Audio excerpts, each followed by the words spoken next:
Hello student, I am going to deliver today's topic is consequences of growing human population on environment. First we discuss what is the population. Population is the number of persons inhabiting in a country, city or any area. किसी भी country, city में रहने वाले number of persons, total number of persons, ये वहाँ की population होती है। अब जब हम पॉपुलेशन की बात करते हैं, और जैसे कि आप लोगों को पता ही है कि हम आज जो पढ़ रहे हैं वो टॉपिक क्या है, पॉपुलेशन का इन्वायरमेंट पर प्रभाव। अब ये पॉपुलेशन, जैसे आप सबको ही पता है कि पॉपुलेशन अब बहुत बढ़ चुकी है, तो nowadays boom of population booming stage में है। लेकिन ये बूमिंग स्टेज एकदम से अचानक तो नहीं आई। हमारे पास्ट पीरियड में जब मनुष्य की उत्पत्ति हुई थी, तब सिर्फ मनुष्य भोजन शिकार द्वारा करता था। तो जब शिकार द्वारा भोजन करता था तो उसके पास आगे पॉपुलेशन बढ़ाने के लिए जो साधन थे वो कम थे। फिर धीरे धीरे मनुष्य शिकार से आया एग्रीकल्चर पर। जैसे जैसे कृषि में प्रगति हुई, आराम से भोजन मिलने लगा, पॉपुलेशन की कुछ ग्रोथ हुई। लेकिन उसके बाद 1700 के बाद जैसे जैसे इंडस्ट्रियलाइजेशन के साथ साथ एग्रीकल्चर का डेवलपमेंट हुआ, या हम कह सकते हैं कि ह्यूमंस में डिसीज से लड़ने की क्षमता के कारण मेडिसिन डेवलप हुई, तो वैसे वैसे पॉपुलेशन जो है बढ़ने लगी। और आज जो है वर्ल्ड की पॉपुलेशन इतनी बढ़ चुकी है, या हम कह सकते हैं कि अब जो है पॉपुलेशन का बूम है। और एट प्रेजेंट वर्ल्ड में 7.55 बिलियन पॉपुलेशन है। इंडिया की पॉपुलेशन की बात करें तो इंडिया में भी पॉपुलेशन 138 करोड़ है। 138 बिलियन एट ए प्रेजेंट इंडिया की पॉपुलेशन है। और ये जो इंडिया की पॉपुलेशन है, ये वर्ल्ड की 17.7% पॉपुलेशन है। जबकि हमारे पास जो है लैंड, वो वर्ल्ड का जो लैंड है वो काफ़ी कम है। तो इस हिसाब से इंडिया में जो पॉपुलेशन डेंसिटी है वो ज़्यादा है। अब आप राजस्थान की यदि हम पॉपुलेशन देखें तो एट प्रेजेंट राजस्थान की पॉपुलेशन भी 81 मिलियन है। और ये जो पॉपुलेशन है according to Aadhaar cards, according to unique identification number के आधार पर हम कह सकते हैं कि राजस्थान की पॉपुलेशन भी 81 मिलियन है। चलिए अब हम देखते हैं हमारी कोटा की पॉपुलेशन के क्या हाल है। तो कोटा की भी पॉपुलेशन 12 लाख के करीब है। और वर्ल्ड इकोनॉमिक फोरम के अनुसार कोटा इस समय वर्ल्ड का 7वां ऐसा सिटी है जिसकी जो पॉपुलेशन डेंस है। मतलब सिर्फ कोटा से ज़्यादा डेंसिटी पॉपुलेशन की 6 सिटीज़ में है, और कोटा का नंबर 7वां है। या जो कोटा की डेंसिटी है वो है प्रति वर्ग किलोमीटर 1200 पीपल रहते हैं, 12,000 पीपल जो है कोटा में रहते हैं प्रति वर्ग किलोमीटर के क्षेत्र में। तो ये काफ़ी डेंस पॉपुलेशन है। अब यदि हम WHO के अकॉर्डिंग पॉपुलेशन की बात करें तो उसने एक डेफिनेशन दी थी कि डेफिनेशन WHO के according a population is defined as a group of individual of the same species living and interbreeding in with a specific area.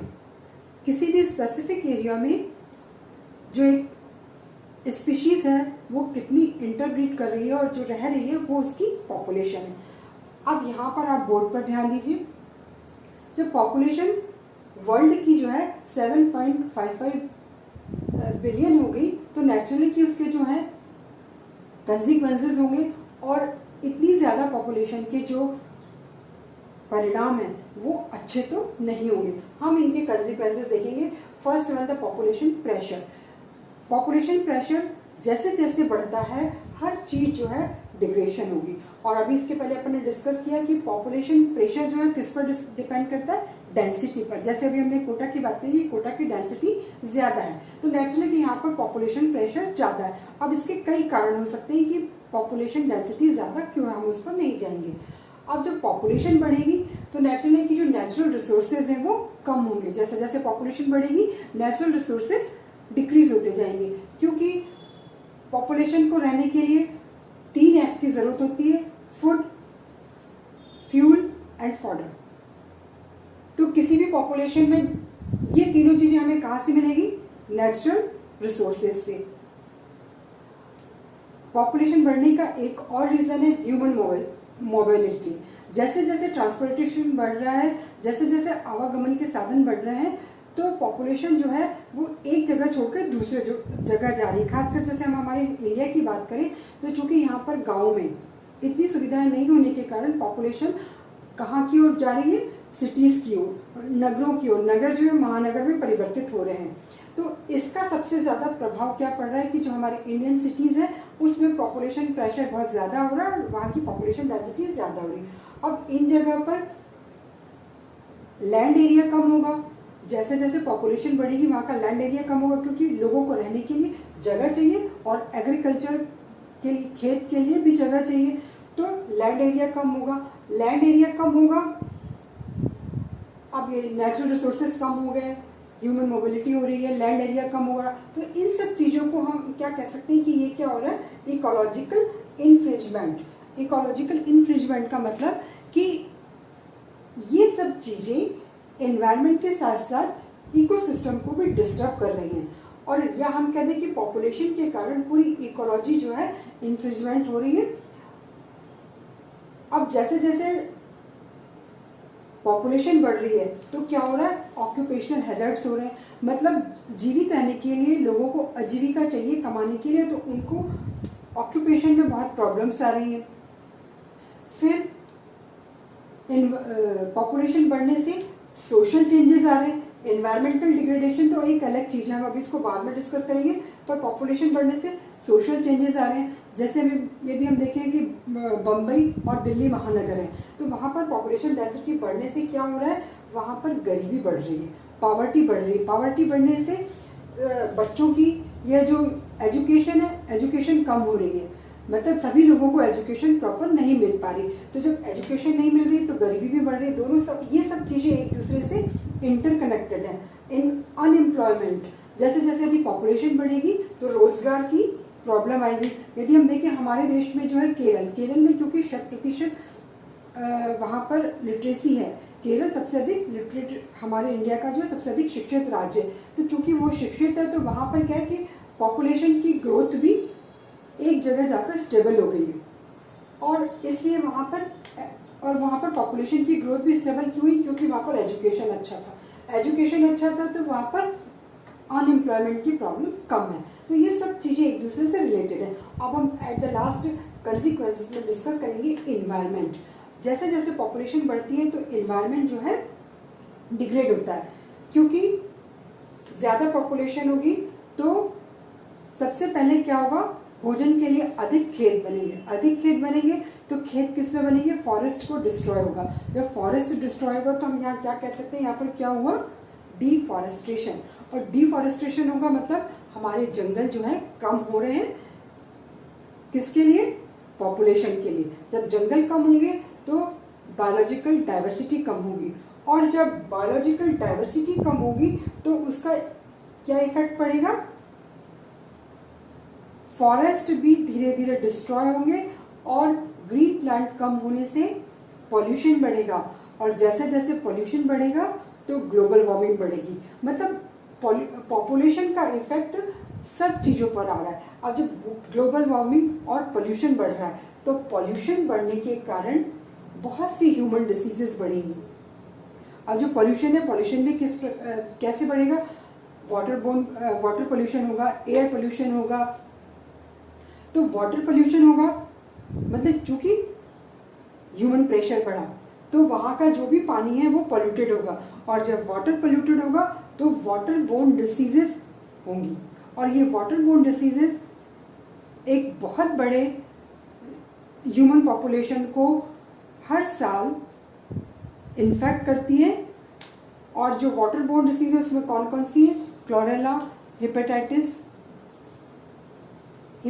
एक जानलेवा डिसीज है जैसे सभी को पता है। फिर एयरबोर्न, जब एयर पोल्यूशन बढ़ा तो एयरबोर्न डिसीजेस बढ़ेंगी। एयरबोर्न डिसीजेस में क्या क्या है और एयरबोर्न पोल्यूशन क्यों बढ़ा? क्योंकि ट्रांसपोर्टेशन के साधन बढ़े हैं, इंडस्ट्रियलाइजेशन ज़्यादा हुआ है, तो इसलिए एयर में पोल्यूशन हुआ। एयर में पोल्यूशन हुआ तो एयरबोर्न डिसीजेस में क्या क्या है?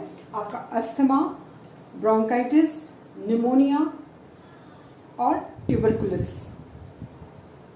फूडबोर्न डिसीजेस, कॉलेरा और डिसेंट्री। अब कॉलेरा की हम बात करें तो कॉलेरा इससे पहले 1800 के आसपास का एक अकाल जिसे सब लोग कहते हैं, तो उसमें कॉलेरा से बहुत लोगों की मौत हुई थी और वो भी एक पेंडेमिक था। पेंडेमिक के कारण पूरे ऑल ओवर द वर्ल्ड काफ़ी सारे कंट्रीज में एक साथ कॉलेरा फैला था और बहुत से लोगों की डेथ हुई थी। फिर है आपकी आती है वेक्टर बोर्न डिसीजेज। अब जो वेक्टर बोर्न डिसीजेज हैं ये भी पॉपुलेशन बढ़ने के कारण ही बढ़ रही है। बहुत पहले, आज से अप्रोक्सीमेट 1800 तक जो है मलेरिया जैसी जो डिसीज है इसका कोई नाम नहीं था। लेकिन क्या हुआ कि जैसे जैसे पॉपुलेशन बढ़ी वेस्ट प्रोडक्ट निकला, मतलब जितनी पॉपुलेशन बढ़ेगी उतना अधिक वेस्ट प्रोडक्ट निकलेगा। वेस्ट प्रोडक्ट होगा तो वो पानी को जो है इकट्ठा करेगा और उस इकट्ठे से पानी से ये वेक्टर बोर्न डिसीजेस होंगी, जैसे मलेरिया। अब मलेरिया आप सभी को पता है किससे होता है? एक मच्छर से, और जो मच्छर के काटने से होता है। और इसमें ये होता है आपका प्लाज्मोडियम वाइवेक्स या प्लाज्मोडियम फैल्सीफेरम से मलेरिया होता है। फिर है डेंगू। डेंगू एक प्रकार का वायरस है, ये होता है एक मच्छर के काटने से। फिर है एड्स। एड्स भी ये वेक्टर बोर्न डिसीज तो नहीं है, लेकिन एड्स जो होता है रेट्रोवायरस से होता है। और एड्स ह्यूमन डेफिशिएंसी सिंड्रोम, मतलब मनुष्यों में एड्स जो है एक दूसरे से फैलता है और ह्यूमन में deficiency, immunity deficiency syndrome, immunity के प्रति डेफिशिएंसी आ जाती है और इसकी जो है लिथल रेट बहुत ज़्यादा है एड्स की। फिर इसके बाद आपका आया था स्वाइन फ्लू। 2009 में H1N1 वायरस जो था वो भी बहुत फैला था और वो H1N1 वायरस से था। और एट प्रेजेंट अभी 2020 में हमारे सामने आया है कोरोना। तो जो कोरोना वायरस है ये इस समय हम सभी इससे जूझ रहे हैं। कोरोना वायरस है, ये एक इन्फेक्शियस डिसीज है और वायरस के थ्रू हो रही है और ये एक पेंडेमिक डिसीज है। अब यदि ये और हमारे साथ कुछ डिसीज है जो कि ये भी ह्यूमन पॉपुलेशन के प्रेशर बढ़ने के कारण हो रही है, जैसे कि यहाँ पर एक शब्द पहले हमने पढ़ा था कंसिक्वेंसेस में, ऑक्यूपेशनल हैजार्ड। अब ऑक्यूपेशनल हैजार्ड से क्या होता है कि जैसे कि मान लीजिए कि कुछ लोग बरसों से कोयला की खदान में या माइंस में काम कर रहे हैं, तो उनके लंग्स में कोयला जो है जम जाता है, तो वहाँ पर हम कहेंगे कि वो जो है उसको कहते हैं ब्लैक लंग्स हो गया, उनका लंग्स कैसा हो गया? ब्लैक। तो जो लोग या जो मजदूर कोयले की खदानों में या और मिनरल्स में काम करते हैं, खासकर जब कोयले में, तो उनको होता है निमोनियोकोनियोसिस। ये बीमारी ब्लैक लंग्स, मतलब उनके जो फेफड़े वो पूरे काले पड़ जाते हैं, तो उनको वहाँ पर अधिक मात्रा में उन मजदूरों की मौत होती है। फिर है सिलिकोसिस। जो लोग चूने की फैक्ट्री में या सिलिका, जैसे हमारे खासकर कोटा में भी यदि हम बात करें, जो कि यहाँ पर कोटा स्टोन होता है, और कोटा स्टोन की खदानों में जो स्टोन कटिंग का काम होता है, तो यहाँ पर बहुत से मजदूरों को सिलिकोसिस की जो है प्रॉब्लम होती है। उसमें भी क्या होता है, जो सिलिका या डस्ट पार्टिकल है ये लंग्स में जाकर धीरे धीरे जम जाते हैं और ये लंग्स को जो है कंजेक्ट करते हैं, तो वो सांस लेने में उनको बहुत दिक्कत होती है। तो ये जो है, मतलब ये जो डिसीज हो रही है लंग्स की, ये भी किसके कारण हो रही है? ऑक्यूपेशनल हैजार्ड्स के कारण। इसके अलावा और भी जैसे जब सिविल, यदि हम सिविल इसमें देखें तो बड़ी बड़ी बिल्डिंग्स बनती हैं, बड़ी बड़ी बिल्डिंग्स बनने में भी कई मजदूरों को जो है ऑक्यूपेशन हजार्ड्स के कारण अपनी जान गंवानी पड़ती है। तो जैसे जैसे इन्वायरमेंट डिग्रेड हो रहा है, कारण क्या हो रहा है? Population growth. तो हमने अभी इतनी सब कंसिक्वेंसेस देखे, किसकी?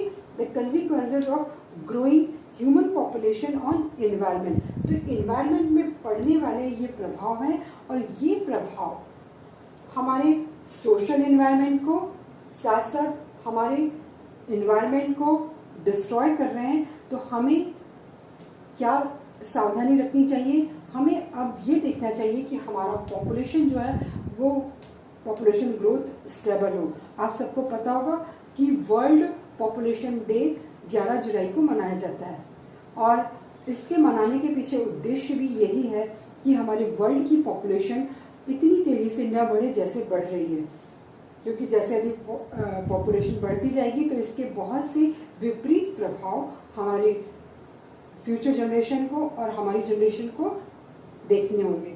तो यदि हम एजुकेशन पे ध्यान देंगे, जब एजुकेशन बढ़ेगी तो एजुकेशन से ही हम पॉपुलेशन को कंट्रोल कर